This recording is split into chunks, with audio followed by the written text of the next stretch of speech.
반갑습니다. 우리 옆에 분 인사하겠습니다. 안녕하세요. 목내로. 네, 이제 코로나를 이겨가면서 코로나에 맞추며 사는 길들이 열리는 것 같습니다.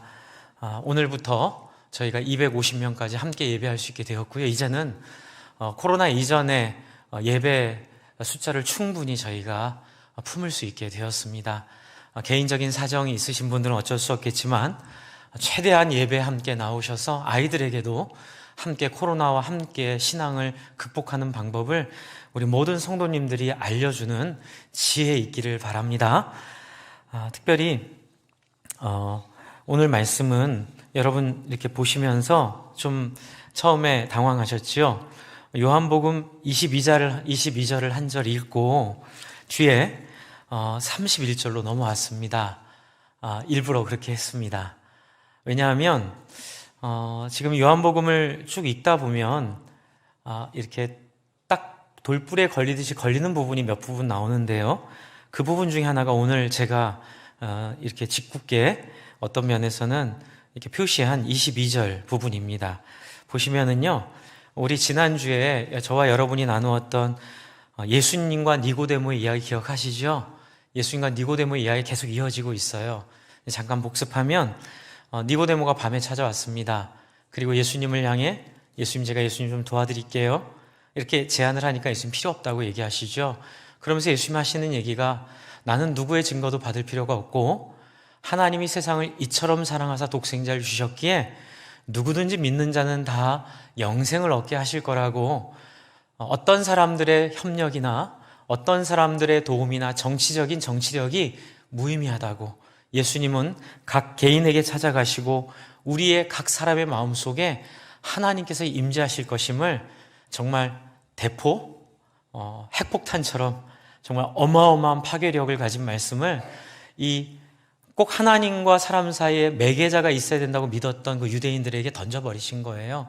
그래서 개인이 왕 같은 제사장 하나님의 백성으로 하나님을 직접 만날 수 있는 길을 예수님이 선언하셨는데 그 과정 가운데 그것이 가능한 길이 물과 성령으로 거듭나야 된다 이 얘기를 하신 거예요. 복습되시죠? 물과 성령으로 거듭나면 누구든지 하나님을 개인적으로 만날 수 있다. 그러니 유대인의 지도자라고 말하는 네가 밤에 찾아온 것처럼 세속적인 두려움과 세속적인 생각을 가지고 날 찾아올 것이 아니라 물이 변하여 포도주 된 것처럼 성령으로 거듭난 자는 예수님을 담대하게 믿을 수 있고, 그래서 지난주에 우리가 16절부터 21절에 얘기하면서 21절에 이렇게 얘기했죠. 진리를 따르는 자는 빛으로 오나니 이는 그 행위가 하나님 안에서 행한 것임을 나타내려 함이라 이렇게 얘기를 하세요. 그래서 니고데모는 진리를 행하지 않았다 이렇게 얘기하는 거로 마무리했지요. 그런데 여러분 21절을 읽고 나서 22절을 넘어갔잖아요. 예수님의 이제 세례 주는 장면이 나와서 그런가 보다 읽었는데요. 한번 보세요. 31절을 한번 보세요. 31절. 이 돌뿌리 하나입니다. 31절을 보니까 뭐라고 돼 있어요? 위로부터 오시는 이는 만물에 계시고 땅에서 난 이는 하늘에 속하여 땅에 속한 것을 말하는, 처음에 읽으면 무슨 얘기인지 몰라요. 그런데 정신 차리고 생각하고 읽으면 이상해요. 왜 이상할까요? 21절과 31절이 어울려요. 그러니까는 쭉 편하게 읽으면 지금 22절과 30절이 불편해요. 왜냐하면 중간에 막 껴든, 깜빡이 안 들고 껴든 차들처럼 막 껴든 본문이에요. 그래서 이게 부자연스러워요. 한번 여러분 제가 읽어볼게요. 21절. 진리를 따르는 자는 빛으로 오나니 이는 그 행위가 하나님 앞에서 행한 것임을 나타내려 하심이라 하시니라. 31절. 위로부터 오시는 이는 만물에 계시고 땅에서 난 이는 땅에서 속하여 땅에 속한 것을 말하느니라. 하늘로부터 오시는 이는 만물 위에 계시나니 라고 얘기하면서 20절부터 이어지는 빛과 어두움의 대조가 31절에 자연스럽게 이어져서 하늘로부터 오시는 예수님, 그래서 앞에 니고데모의 대화에 연결되어 있음을 우리가 알 수 있어요. 그래요. 많은 학자들이 이 부분을 이상하게 생각해요. 그래서 이 부분을 좀 믿음이 없는 학자들은 사람들이 중간에 편집하다가 실수로 껴놨다 이런 엉뚱한 말을 하기도 하는데, 그랬을까요? 여러분 생각해 보시면 이 부분은 사도 요한이 우리에게 숨겨놓은 보물찾기 현장과 같아요. 이 부분뿐만이 아니라 저도 이번에 요한복음을 여러분과 나누려고 공부하면서 새롭게 깨달은 부분인데, 요한복음 1장에서부터 적어도 지금 4장까지는 굉장한 조직적인 준비 과정을 가지고 이 어떤 주제를 설명하기 위해서 굉장히 치밀하게 이 이야기들을 배치해 놓은 것을 느낄 수 있어요. 그런데 이것을 제가 오늘 설명드리려고 그래요. 근데 쉬워요. 제가 우리 지난주에 부흥회 우리 사경에 우리 박지호 목사님 쉽게 하라는 얘기에 도전을 받아서 저도 쉽게 해보려고 지금 애를 한번 써보겠습니다.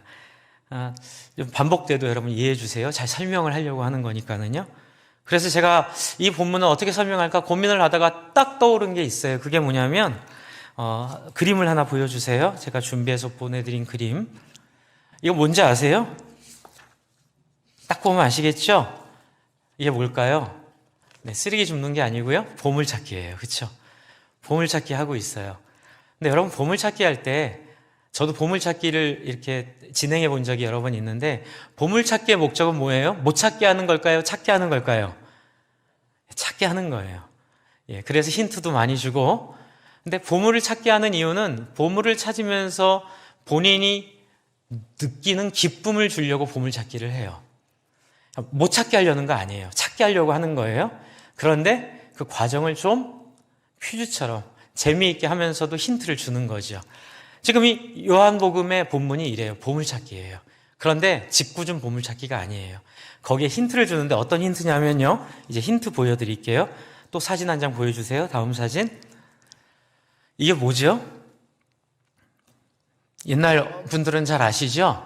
그냥 우리가 옛날에 늘 입었던 그 옷, 이렇게 배틀이라고 하죠. 그래서 저기에서 이제 수직으로 실이 있으면 옆으로 실을 집어넣어가지고 직조를 하는 거잖아요. 그래서 다음 사진 보여주세요. 이 구조예요. 그래서 시줄과 날줄, 그렇죠? 시줄과 날줄이 서로 교차하면서 단단한 직조의 결과물을 가지고 오지요. 그런데 여러분 오늘 이 본문, 제가 아까 뭐라고 말씀드렸죠? 본문사에 본문이 껴있고, 그리고 또 뒤에 보시면 여러분 4장 1절을 보세요. 36절 오늘 읽고 4장 1절 읽었잖아요. 4장 1절 같이 한번 읽겠습니다. 요한복음 4장 1절 시작. 예수께서 제자를 삼고 세례를 베푸시는 것이 요한보다 많다는 말을 듣고 바리새인들이 들은 줄을 주께서 아는지라. 여러분 다시 4장 1절에 앞에 30절에 이어지는 얘기가 나와요. 그러니까 서로 이렇게 엉켜 있어요. 이야기 구조가. 그런데 재밌는 건 이 세례 주는 이야기가 어디에 나오냐면 여러분 요한복음 앞을 한번 찾아보세요. 지금 시줄과 날줄이라고 생각을 하고 요한복음 앞을 한번 찾아보시면 어디에 또 세례 주는 얘기가 나오죠? 1장 19절이에요. 1장 19절. 유대인들이 예루살렘에서 제자들과 레위인들이 요한에게 보내어 내가 누구냐 물을 때 요한이 증거하면서 뭐라 그러죠? 나는 광야에 외치는 소리다 라고 얘기하면서 28절에 이 사람이 26절에 25절부터 보면 왜 세례를 주느냐, 세례 주제가 나와요. 26절에 요한이 대답하되 나는 무엇으로 세례를 베푼다 그러죠? 물로 베푼다 그러죠? 그냥 말씀드릴게요. 여러분 요한복음 1장에서부터 요한은 굉장히 주도적으로 주제를 하나 가지고 와요.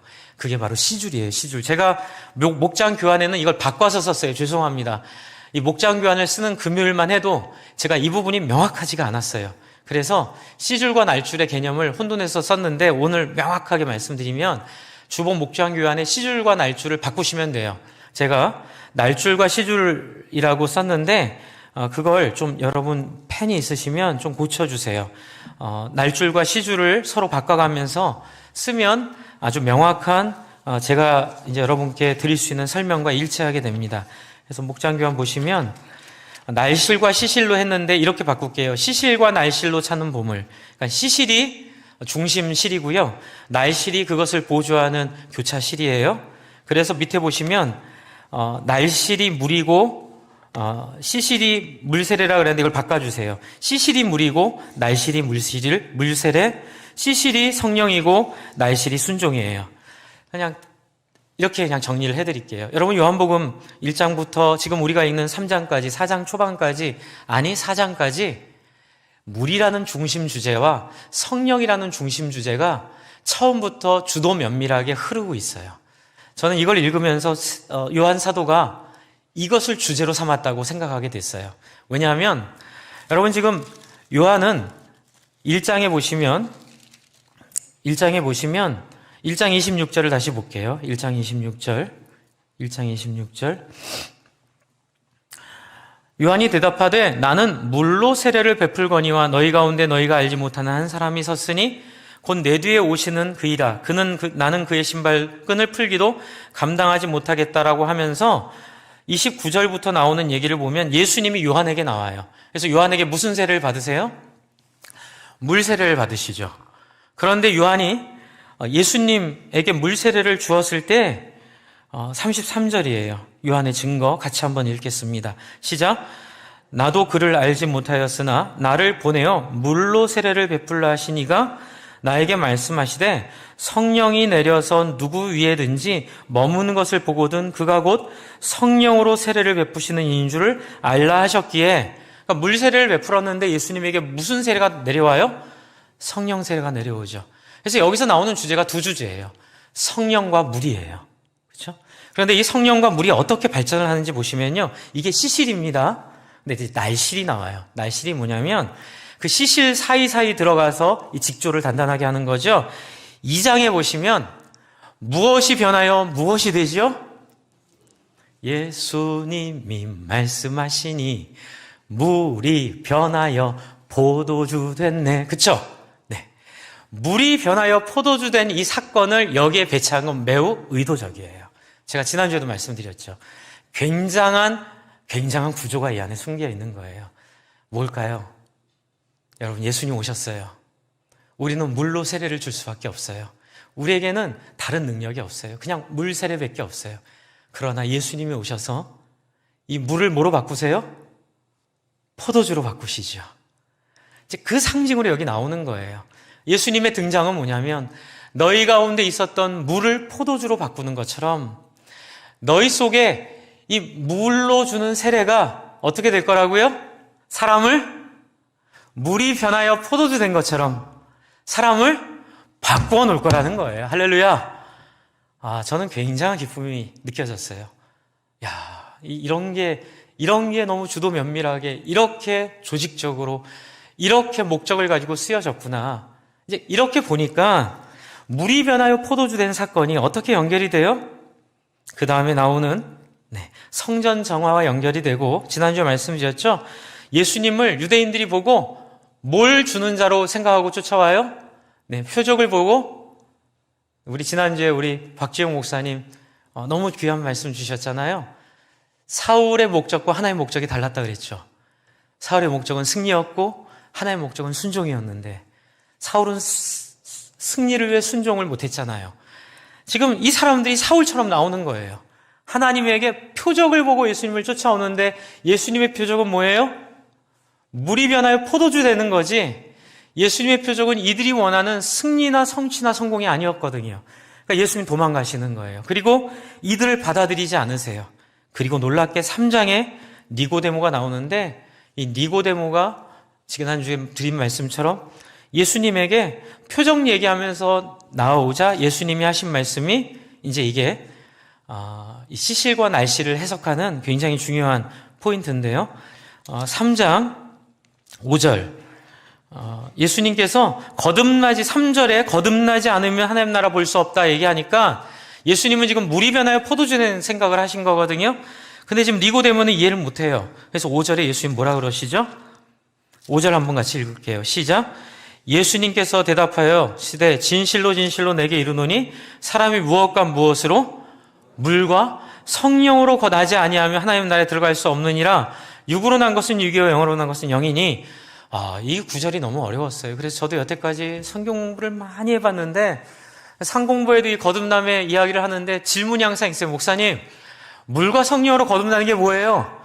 말을 못했어요. 그게요. 물은 깨끗이 씻겨주는 거고 성령은 변화를 얘기해. 저도 말하면서 되게 애매한 거예요. 그런데 이번에 제가 이 구조를 보면서 이 물과 성령이 보물찾기였구나라는 걸 알게 됐어요. 그리고 물과 성령이 무엇인지가 아주 분명하게 나타나요. 여러분 궁금하시죠? 아주 명백하게 여기에 나타나요. 시실과 날실의 흐름 속에 힌트를 하나님 주셨어요. 물과 성령이 무엇인지. 그게 뭐예요? 이 본문이 섞여 있는 구조예요. 왔다 갔다 하면서 물과 성령의 의미가 무엇인지를 명확하게 우리에게 보여주세요. 그러면 첫 번째, 물은 뭐예요? 바로 22절에 이 삽입된 본문이 그 물이 의미하는 핵심이 무엇인지 보여줘요. 여러분 22절 한번 같이 읽어볼게요. 시작. 그 후에 예수께서 제자들과 유대 땅으로 가서 거기 함께 유하시며 뭘 하세요? 세례를 베푸시는 거예요. 이전까지는 세례를 받으셨어요. 그런데 물이 변하여 포도주가 된 역사 이후에, 그리고 예수님이 니고데모와 만나서 그렇게 한 이후에 그 니고데모와의 대화 속에 예수님의 사역을 갖다가 놓은 게 뭐냐면 예수님이 세례를 베푸신 것. 뒤에 보면은 가로 열고 예수님이 주신 게 아니라 제자가 줬다라고 하는데, 학자들 사이엔 이 가로 안에 있는 4장 2절에 있는 이 가로 안에 있는 내용에 대한 이제 그 의견이 많아요. 그런데 그거는 예수님이 주신 거일 수도 있고 또 제자들과 함께 주신 거일 수 있고 제자들만 주신 거일 수 있지만 분명한 건 하나예요. 뭐죠? 예수님이 세례를 베푸셨다는 거예요. 예수님 무슨 세례를 베푸셨을까요? 물로 세례를 베푸시죠. 제가 여쭤볼게요. 지금 여러분 3장 22절에 베푸신 주체가 누구예요? 베푸신 주체가 누구예요? 예수님이세요. 지금 사도 요한은 이 얘기를 하고 싶은 거예요. 물과 성령으로 거듭났을 때 물은 무엇입니까? 라고 물어보고 싶을 때 우리에게 보물찾기로 숨겨줬어요. 물의 본질은 뭐예요? 물이 중요한 게 아니라 누가 중요해요? 예수님이 중요하다는 거예요. 왜냐하면 여러분 이 개념이요, 이게 시실이 있고 시실이 물이라 그랬잖아요. 가나 혼인잔치, 그 다음에 예수님이 세례 주신 이야기, 그리고 그 다음에 어디로 넘어가는 줄 아세요? 4장으로 한번 가보세요. 이건 다음 주에 설교할까 생각하는데 4장에 보시면 이 개념이 사마리아에 가다가 우물에서 만난 여인과의 이야기에 또 물 얘기가 나와요. 근데 물 얘기의 핵심이 어디 있어요? 여러분 13절, 14절을 같이 읽어볼까요? 13절, 14절. 4장 13절, 14절 시작. 예수께서 대답하여 이르시되 이 물을 마시는 자마다 다시 목마르냐니와 내가 주는 물을 마시는 자는 영원히 목마르지 아니하리니 내가 주는 물은 그 속에서 영생하도록 솟아나는 샘물이 되리라. 여러분, 물과 성령으로 거듭난다는 이야기가 발전하면서 결국 어떻게 돼요? 물이 중요한 게 아니라 물을 주시는 분이 오신 게 중요한 거예요. 물로 세례를 주는 분이 중요한 거예요. 같은 물이라도 누가 주느냐에 따라 목이 다시 마를 수도 있지만 누가 주느냐에 따라 영원히 목마르지 않을 수도 있다는 얘기를 하시는 거예요. 여러분 여기서 얘기하는 보물은 뭐예요? 빨리 말씀드릴게요. 보물은 예수 그리스도예요. 예수 그리스도 그분 자체라는 거예요. 그분이 우리 가운데 오시면 그분을 누림으로써 우리는 새로운 존재가 될 수 있다고 말씀하시는 거예요. 그럼 성령은 뭘까요? 이제 성령이라는 주제도 나와요.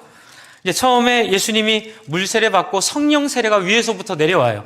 요한 사도는 여기에 지금 이 위로부터 성령이 부어진 예수님의 이야기, 그리고 또 성령에 대한 예수님의 말씀, 물과 성령으로 거듭나지 아니하면 하나님 나라를 볼 수 없다라는 그 말씀을 계속 생각하면서 요한복음 3장, 아까 제가 말씀드렸죠. 22절부터 30절까지는 예수님의 세례 이야기가 나온다고 했죠. 그러면 31절부터는 무슨 얘기예요? 이게 또 날실이에요. 시실은 뭐예요? 성령이에요. 물과 성령이 시실이고, 아까 말씀드린 대로 가나 혼인잔치, 그리고 니고데모의 대화, 그리고 그게 넘어가서 여인에게까지 이르는 그 이야기 속에 물 주제가 날실이라면 성령의 주제가 이제 31절에 또 날실로 나와요. 뭐라고 나와 있죠? 예수님의 물 이야기 다음에 31절, 34절 한번 볼게요.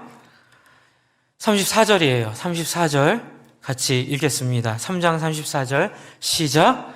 하나님이 보내신 이는 하나님의 말씀을 하시나니 이는 하나님이 무엇을 한량없이 부어주세요?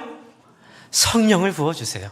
그런데 여러분 1장을 보시면 어렵지 않기를 바랍니다. 네, 제가 최대한 쉽게 설명하려고 말씀을 드리긴 하는데요. 좀 빠르다면 용서해 주시고요. 1장, 여러분 1장 아까 전에 읽었던 얘기 또 반복하는 거예요. 1장 33절 또 읽을게요. 아까 전에 읽었는데 또 읽을게요. 빨간 볼펜으로 표시해 놓으시면 나중에 정리하기가 좋으세요. 1장 33절 같이 또 한번 읽을게요. 시작.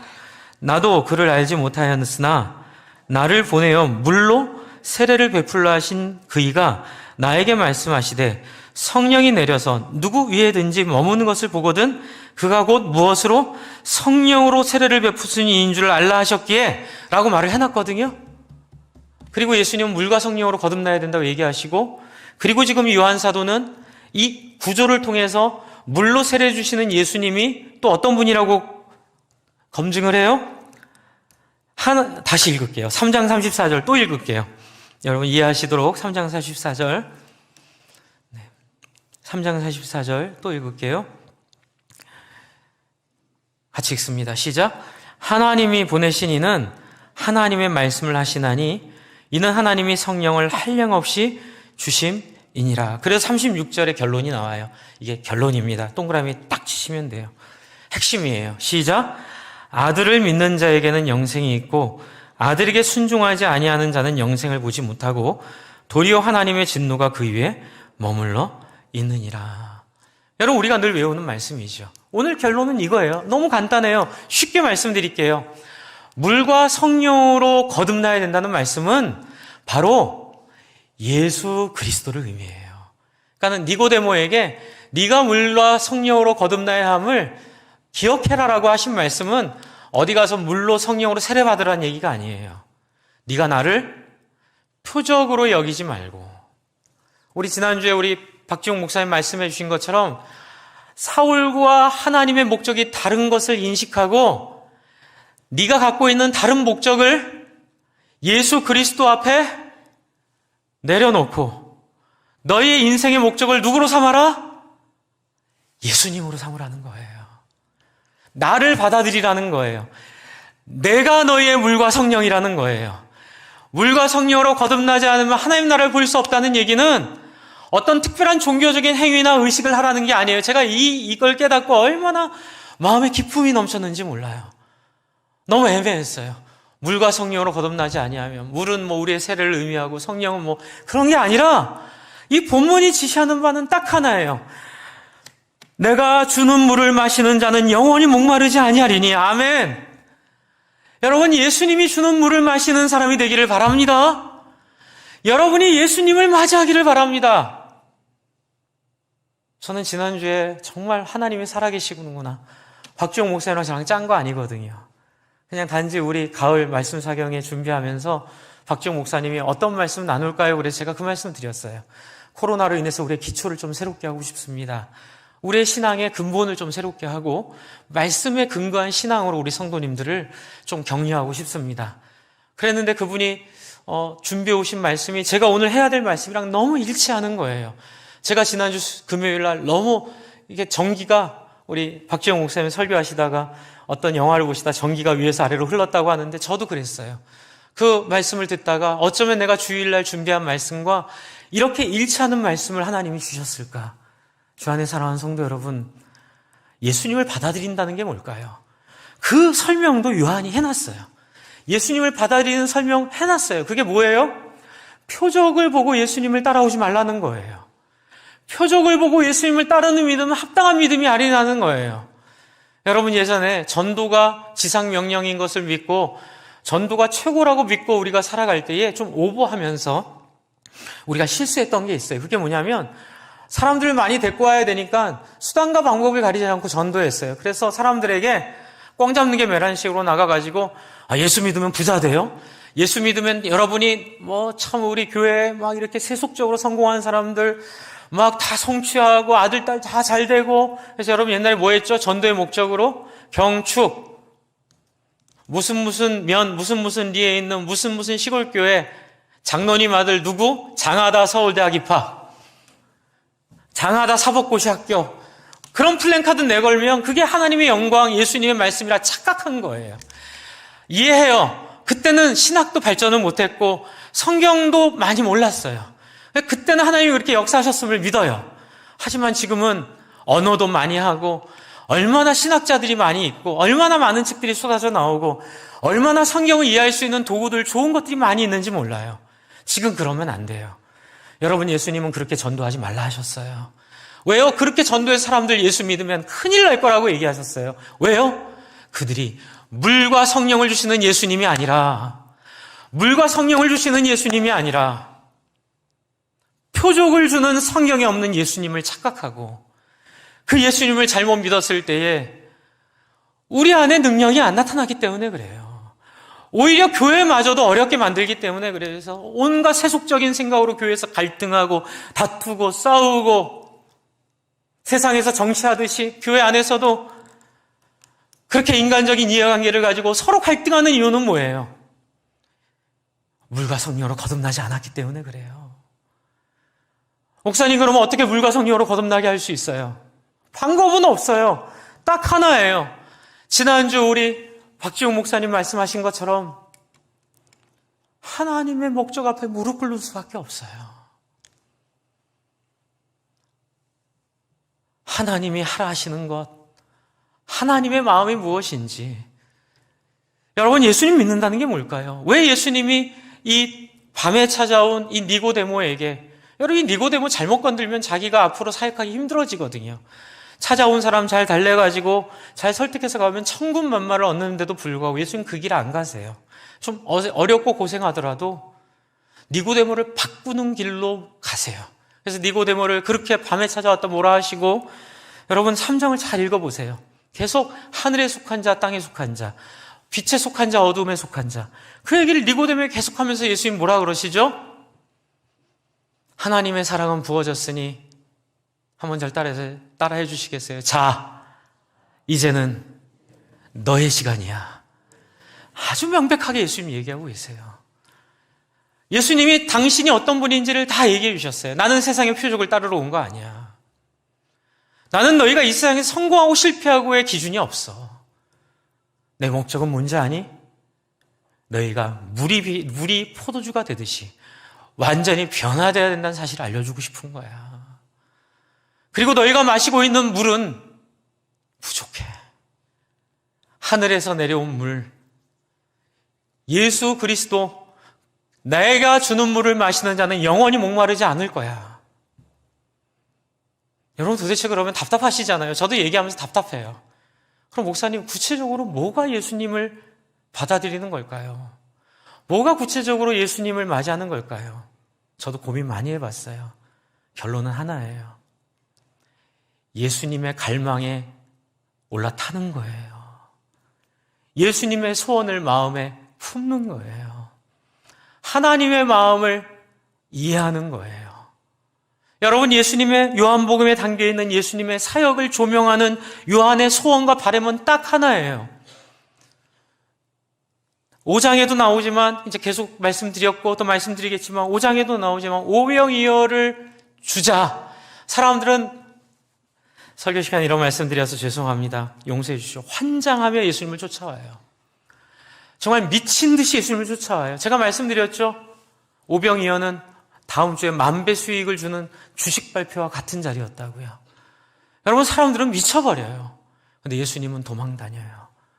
내가 너희에게 그 기적을 준 것은 굶고 있는 사람을 불쌍히 여겨 그를 살리기 위한 수단이었지, 너희의 인생의 목표로 삼게 하려고 준 게 아닌데, 땅에 속한 자들, 지금 요한복음 3장에 있는 어두움에 속한 자들, 여러분 3장 19절을 한번 읽어볼까요?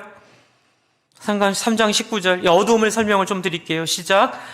그 정죄는 이것이니 곧 빛이 세상에 왔으되 사람들이 자기 행위가 악함으로 빛보다 어둠을 더 사랑한 것이니라. 20절, 악을 행하는 자마다 빛을 미워하여 빛으로 오지 아니하나니 뭐예요? 이는 그 행위가 드러날까 하며, 굉장히 무서운 얘기하고 계시는 거예요.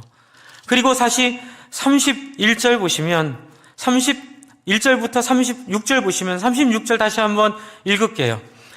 시작. 아들을 믿는 자에게는 영생이 있고 아들에게 어떻게 하지 아니하는 자 순종하지 아니하는 자는 영생을 보지 못하고 도리어 하나님의 진노가 그 위에 머물러 있더라. 여러분, 같은 사건을 보는데 제자들은 뭘 봐요?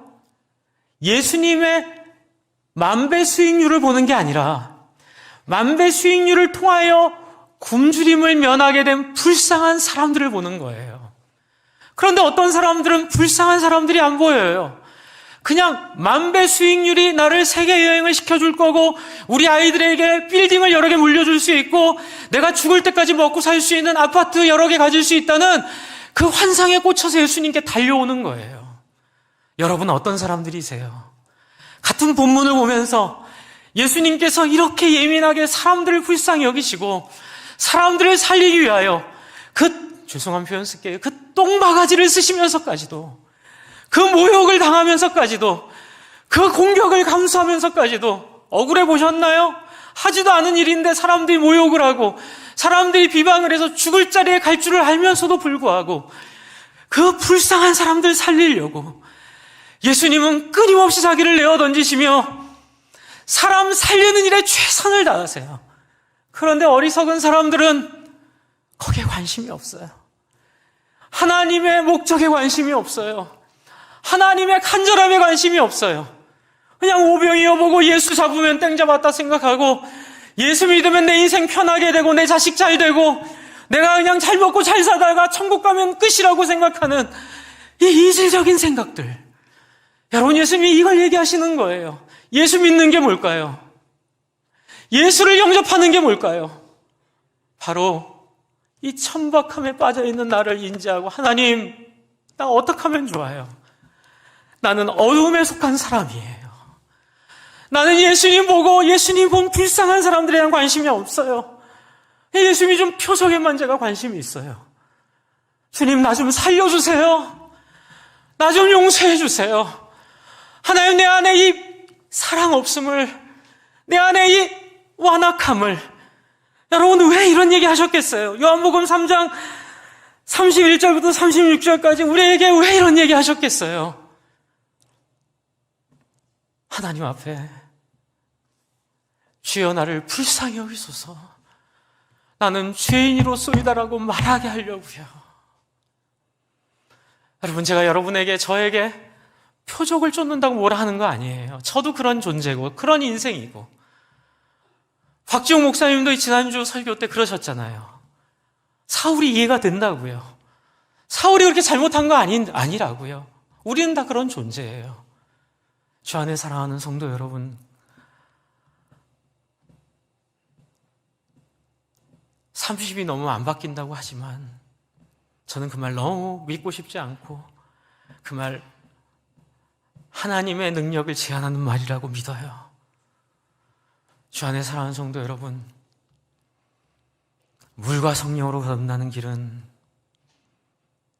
우리의 관심과 우리의 목적과 다른 세상을 꿈꾸고 있는 그분 앞에 내가 틀렸음을 인정하고 무릎 꿇고 주님, 나 좀 도와주세요. 나 버리지 마세요.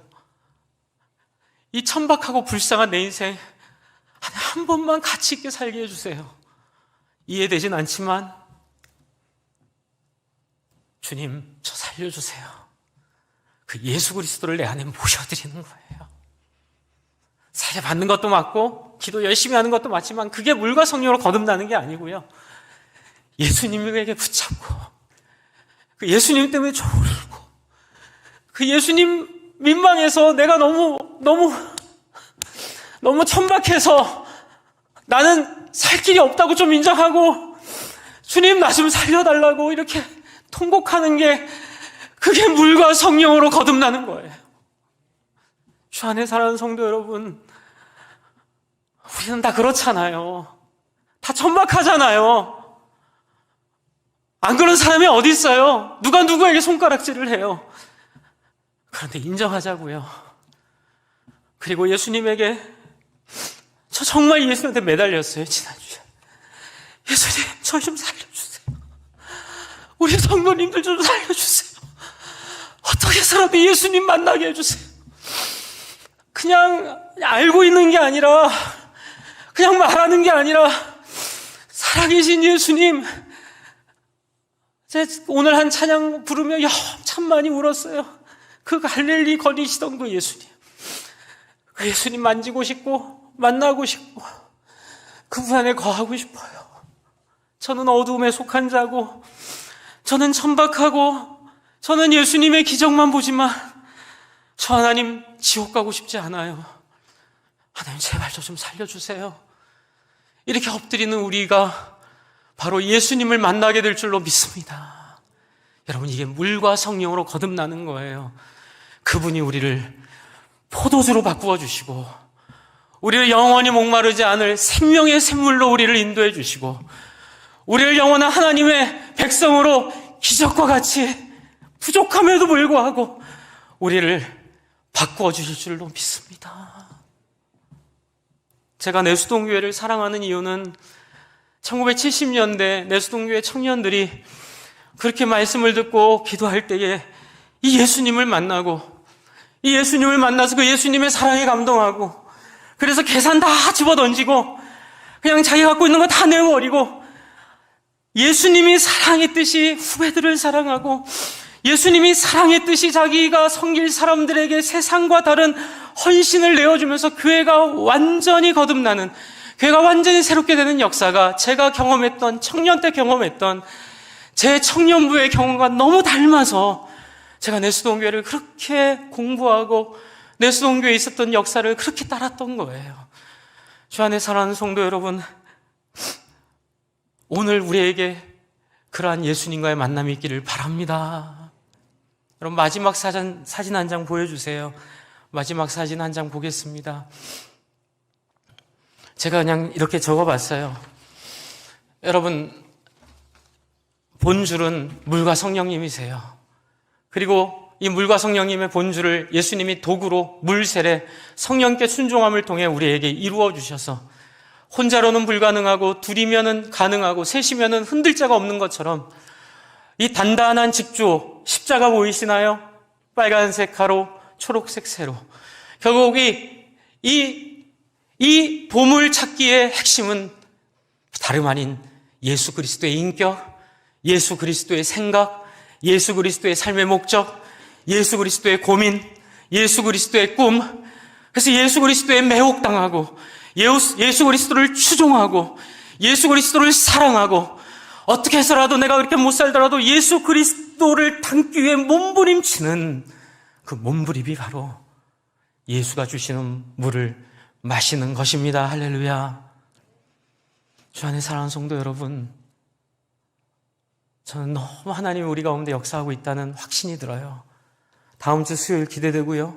금요일 너무 기대돼요. 여러분 정말 많이 오세요. 많이 말씀드리세요. 제가 세우는 강사들은 진짜예요. 여러분, 제가 강사들을 얼마나 신중하게, 얼마나 제가 최선을 다해 세우시는지 알아주세요. 정말 죄송합니다. 가짜 넣고요.